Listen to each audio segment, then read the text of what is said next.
primeiro lugar, colocar aqui, está aqui comigo, a folha do cerco de Jericó que nós fizemos. Então, todas as pessoas que colocaram os seus nomes aqui.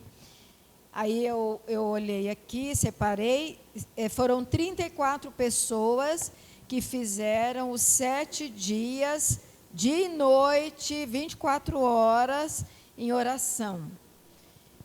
O cerco de Jericó, para a gente entender, é uma estratégia de oração. Assim como tem muitas estratégias de oração.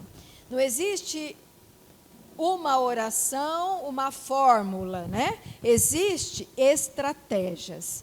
E a gente, no grupo de oração, a gente vai seguindo as estratégias que Deus vai dando. E o que o cerco de Jericó faz? Ele une as pessoas durante o dia inteiro, durante 7 dias, orando por todas as causas de todas as pessoas. Então, fala para a pessoa do lado aí, que bom que você participou, que nós conseguimos fazer esse cerco de Jericó.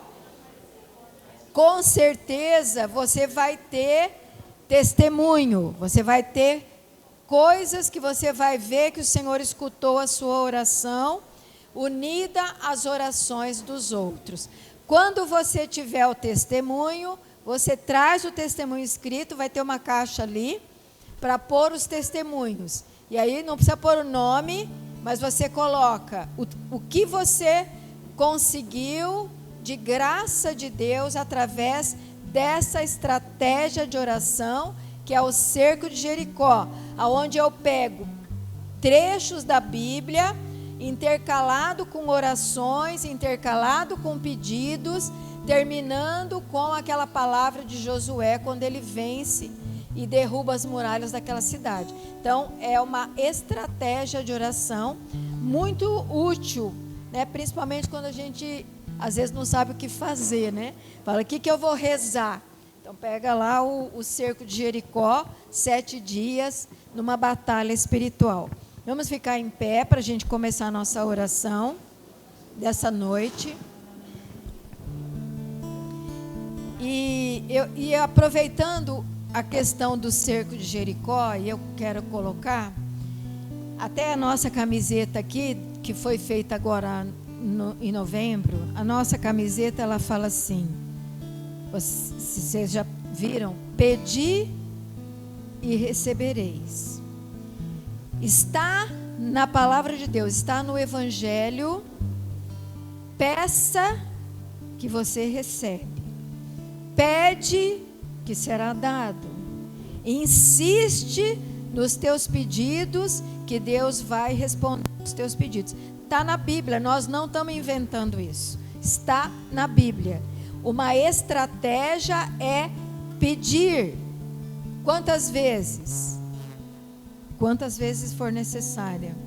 Pedir, pedir, pedir, pedir, até receber. Mas tem ainda no Evangelho o seguinte: vocês pedem e não recebem, porque pedem mal, porque não sabem pedir. Então, fica muito claro para nós que eu devo repetir, pedir, insistir, mas que às vezes a gente pede mal, a gente não sabe pedir, a gente erra nos nossos pedidos e por isso não recebemos. A palavra de Deus fala isso também. Ela fala, pede e não recebe porque pede mal. Fecha os olhos um pouquinho e pede para o Senhor te ensinar a pedir. Porque muitas vezes você fica frustrado nos teus pedidos porque você não sabe pedir como convém. Você não sabe a estratégia do pedido que você tem que fazer. Então fecha os olhos, pede para o Senhor te ensinar a pedir. Senhor, ensina-nos a orar como convém. Ensina-nos, Senhor, a pedir como é necessário para a nossa vida. Porque talvez o jeito que eu tenho que pedir não é o mesmo jeito que o meu irmão tem que pedir. O dele é diferente. O que eu tenho que reivindicar não é a mesma coisa que o outro tem. E eu tenho que entender qual é o pedido que eu tenho que fazer. Porque se eu conseguir entender isso, com certeza o Senhor vai responder o meu pedido. O Senhor vai escutar a minha oração. Quais as muralhas que você está vendo na sua frente? Quais as muralhas que estão bloqueando a tua vida? É a muralha financeira, é a muralha da saúde, é a muralha de alguém da sua casa, é a muralha interior tua, da tua parte emocional. Vai pensando qual a muralha que está na tua frente. Este é o ensinamento de Jesus. Você vai ter luta? Vai.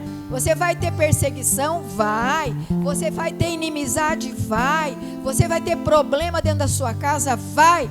Mas Ele garante. Fala para a pessoa do lado, o Senhor garante. Se a gente lutar com Ele, nós vamos ter vitória. Entenda e transforma isso dentro de você.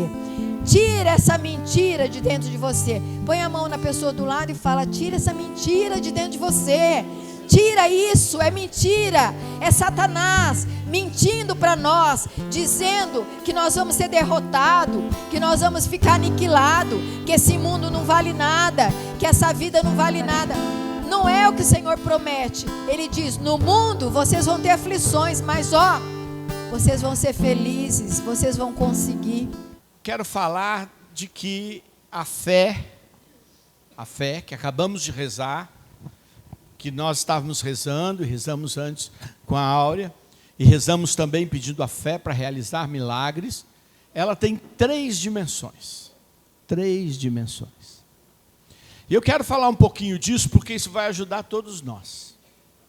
A primeira delas, a primeira dimensão da fé, é quando nós, com a nossa razão, com a nossa mente, tomamos uma decisão de acreditar. Então você tem uma verdade, mas esta verdade é uma verdade para nós cristãos, para mim. Não é uma verdade para outras pessoas que acreditam em outras coisas, ou para aquelas pessoas que não acreditam em nada. O ateu, por exemplo, ele não vai raciocinar e tomar uma decisão com a sua razão de que ele acredita naquelas coisas. Então, a primeira dimensão da fé é uma dimensão que depende de mim, que depende de você. É quando eu digo: eu creio que Deus criou o mundo por amor, sem dever nada, fez porque quis. E nesta criação, onde Ele criou o mundo, o universo, todas as coisas, Ele criou as criaturas espirituais e físicas, e entre estas, nós, seres humanos. Vocês estão vendo que agora no jubileu, né, quem está indo na missa? Levante a mão. Pois é, quem vai à missa. O que você percebeu na missa de domingo? O que tem de diferente? O que você reza de diferente que a gente não reza nos outros anos e estamos rezando agora? O creio. Tanto é que ninguém nem consegue saber decora aquele creio, né? Tem que pôr lá no reto projetor para você rezar aquele creio, que é o credo niceno-constantinopolitano, século 300. Os bispos do mundo inteiro levaram meses viajando, porque não tinha carro nem avião. Meses viajando para se reunirem de todos os lugares e discutirem. O que nós acreditamos? Aquilo que você está pregando lá a 5.000 quilômetros daqui é igual ao que eu estou pregando aqui? Aquilo que as pessoas estão acreditando lá é o mesmo que nós estamos acreditando aqui? As cartas que vocês leem de São Paulo e de Pedro e os evangelhos que vocês têm, é os mesmos que nós estamos lendo e rezando? E descobriram, claro, que haviam livros que tinham numa igreja e não tinha na outra. Não é? A gente só vai depois ter uma escolha de um número de livros para dizer, ó, esses aqui são certos, os outros pode ou não pode ser. Só muito mais tarde, quando foi fechado o cânon bíblico, quer dizer, os livros que todo mundo falava. Esse nós todos concordamos. Esse você concorda, eu não concordo. Eles se reuniram e nesse credo eles dizem, ó, eu creio em Deus que criou todas as coisas visíveis e invisíveis. Eu creio que Ele criou todas as coisas por amor. Eu creio que Ele criou nós homens à sua imagem e semelhança. Eu creio que para nos salvar Ele enviou seu próprio Filho, que é Deus verdadeiro, de Deus verdadeiro, gerado, não criado. Quer dizer, não é uma criatura, não é como nós somos criaturas de Deus. Ele não é uma criatura, Ele é gerado. Por que Ele é gerado? Porque Ele existia desde antes de Deus, junto de Deus, Ele é Deus. Então Ele foi gerado, eu acredito nisso. Eu acredito que Ele veio e viveu entre nós usando uma roupagem humana, acredito. Eu acredito que para receber essa roupagem humana, Ele nasceu de uma mulher humana. Humana, como nós. Por isso Ele é humano. Mas Ele é gerado, Ele é divino. Eu acredito nisso. Eu acredito que Ele, sendo tudo isso, resolveu dar a sua vida, sofrer e assumir todas as minhas fraquezas e morrer numa cruz. Eu acredito que Ele, sendo Deus, o inferno não podia detê-lo e Ele ressuscitou dos mortos. Eu acredito que Ele ressuscitado subiu aos céus. Eu acredito que do céu vai voltar e julgar vivos e mortos. E eu acredito que do céu Ele enviou o que é Ele mesmo e o Pai, o seu grande amor, que é o Espírito Santo, para morar entre nós e que dá a vida e que é Senhor. Daí eu creio na vida eterna, eu creio na ressurreição da carne. É uma decisão. Você acredita nisso? Porque tem gente que acredita em Jesus. Que Jesus é um anjo de luz, que Jesus era um homem que tinha uma mente tão desenvolvida que ele curava as pessoas, que Jesus era um grande sábio, que Jesus era um profeta, não é? Os islâmicos acreditam em Jesus, que Jesus era um profeta, Maomé também é um profeta, e depois os primos de Maomé também são profetas, eles foram se dividindo em vários tipos de islamismo. Esta é a primeira dimensão da fé, aquela que você entende e decide. Tem muita gente na igreja que não sabe disso, não entende, não quis saber, porque a catequese não conta para ninguém, mas foi uma porcaria. Não é? E aí, não decidiu. Ou tem gente que sabe, mas não decidiu. Decidiu por outra coisa. Eu decidi que eu acredito naquela história de que depois nós vamos para o nirvana, vamos se dissolver, vamos viver, que nós vamos ser a força positiva e a força negativa, que vai não sei o quê, blá, blá, blá, blá, blá, e eu acredito que nós vamos virar isso. Beleza. Se é isso que você acredita, você não acredita no que eu acredito. Quem é cristão acredita no que eu estou falando. Então a primeira dimensão da fé, ela exige decisão. Empurra teu irmão e fala, é uma decisão que você tem que tomar sozinho, ninguém vai fazer por você. É tua. É tua decisão. Mas eu acredito que tem 10 mandamentos. Não, isso não é fé, isso aí é catequese. Eu acredito que tem que fazer assim, tem que fazer assado, que se ama desse jeito, se ama daquele. Não, nada disso. A fé é muito simples. Esse credo que você reza na missa, era bom que todo mundo soubesse o que está escrito nele, olhasse para ele e falasse, eu acredito. É meio doido. Deus no meio de nós, Deus morrendo para nos salvar, o nosso pecado sendo lavado por causa de alguém que morreu lá na cruz, o que ele tem a ver comigo? Meio doido, não é? Mas é uma decisão. Primeira dimensão da fé é uma decisão. Você decidiu? Se você decidiu, balança a mão. Amém. Se você não decidiu, decida urgente, antes que eu não te veja no céu. Segunda dimensão da fé. A segunda dimensão da fé é que a fé é um dom de Deus. A primeira é a tua razão. A segunda não depende de você. A segunda é um dom de Deus. Deus te deu a fé. Deus te deu a fé para ser salvo.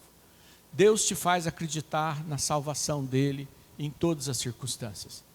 Porque enquanto você decidiu só com a tua força, pode ser que amanhã, com dificuldade, com uma doença prolongada, com uma crise qualquer, você, não sei. Mas se Deus te der o dom da fé, você vai dizer, eu creio. Eu creio, não sei porquê, mas eu creio. E essa é muito importante para ser salvo. E se você ainda não sentiu esta fé que vem de Deus, que Deus diz, e você fala, eu creio em Jesus, eu sinto que eu creio em Jesus, comece a fazer disso o teu pedido diário, porque isso é mais importante do que todas as outras coisas que você tem pedido.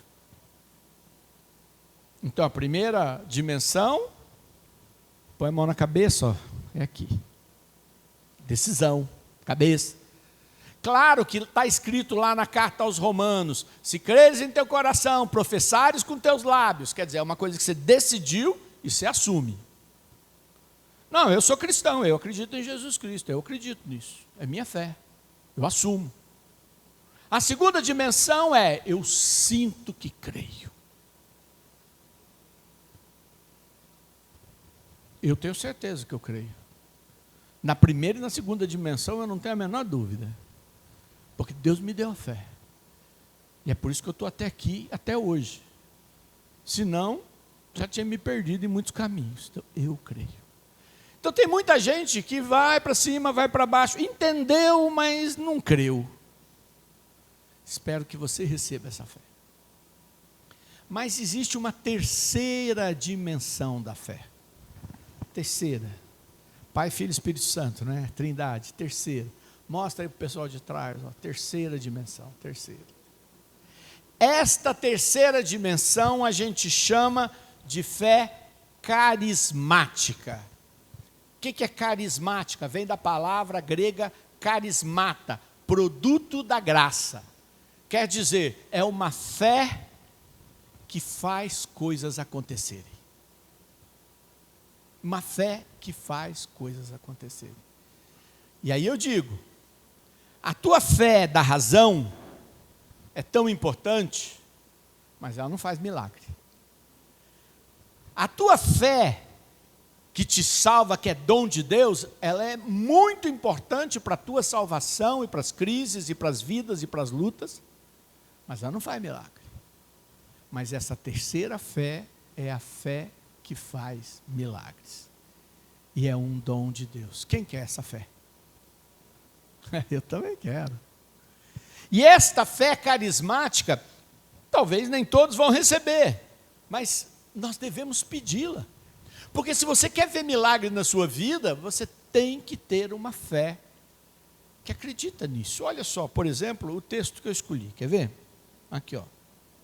Diz assim: o vento levou, mudou a página. Não tem importância, eu vou achar ela do mesmo jeito. Tá bom? E diz assim, Mateus, Evangelho de Mateus. E diz assim, capítulo 14, versículo 23. Evangelho de Mateus, capítulo 14, versículo 23. Diz assim. Pegaram? Povo de pouca fé. Café está caro, né? Mas eu estou falando de fé, tá bom? Feito isso, subiu a montanha para orar na solidão.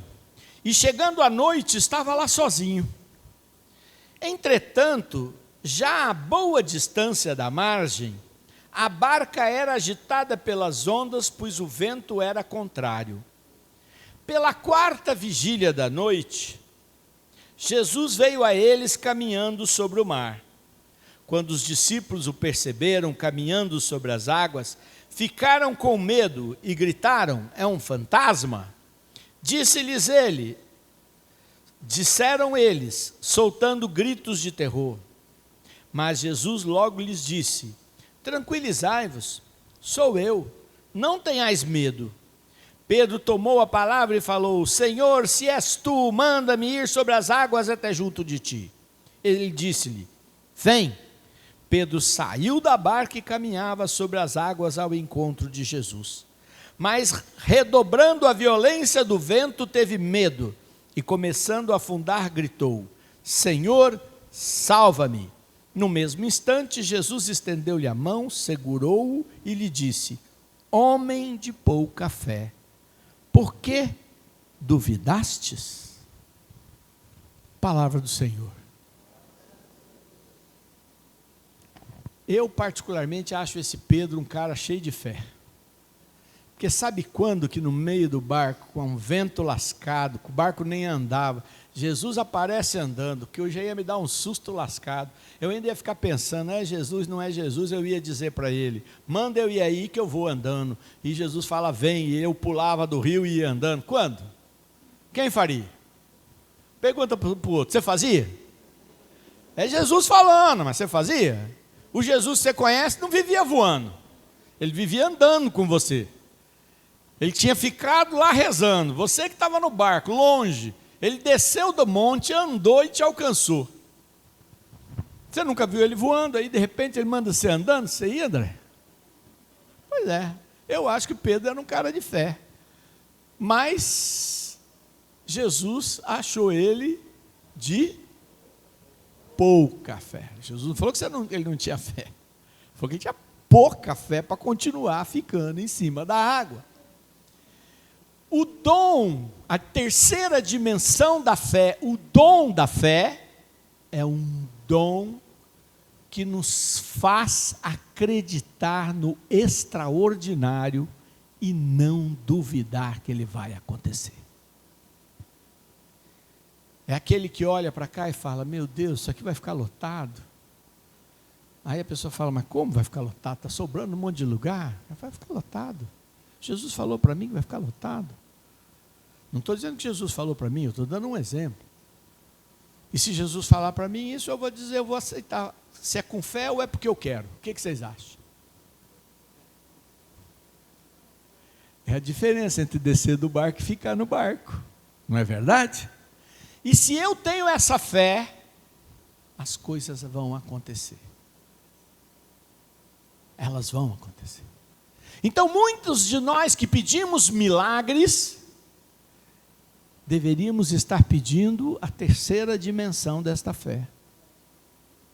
Uma dimensão de uma fé que crê em toda e qualquer circunstância naquilo que Deus colocou no nosso coração. É desta fé que eu quero convidar você a pedir hoje. Esta fé que faz o milagre acontecer. Vamos ficar de pé? E vamos pedir essa fé. Vamos pedir essa fé. A gente tem pedido milagre. E eu tenho sentido que a gente está precisando é pedir a fé que faz o milagre acontecer. Essa fé que faz o milagre acontecer é o que eu quero que você peça. Porque você quer o milagre e até quer que o milagre aconteça pela fé do outro. E o milagre também acontece pela fé do outro, sabia? Mas eu acredito que você precisa ter esta fé. Levanta a sua mão direita. Se quiser levantar as duas, tanto faz. E pede ao Senhor agora com teus lábios, Senhor, eu preciso desta fé que faz o milagre acontecer. Eu preciso desta fé que faz a montanha se arrancar e se jogar no mar. Eu preciso desta fé que faz eu ficar em cima da água sem afundar. Eu preciso desta fé para que o milagre na minha vida aconteça. Eu preciso desta fé para que o milagre aconteça em todos os lugares, e em todas as circunstâncias, e em tudo aquilo que você colocou no meu coração. Eu preciso do milagre, Senhor, na vida das pessoas que eu estou pedindo agora. Dá-me desta fé, Senhor. Pai amado, em nome de Jesus, derrama pelo Teu Espírito esta fé de milagres. Derrama, Senhor. Derrama, Senhor. Amém.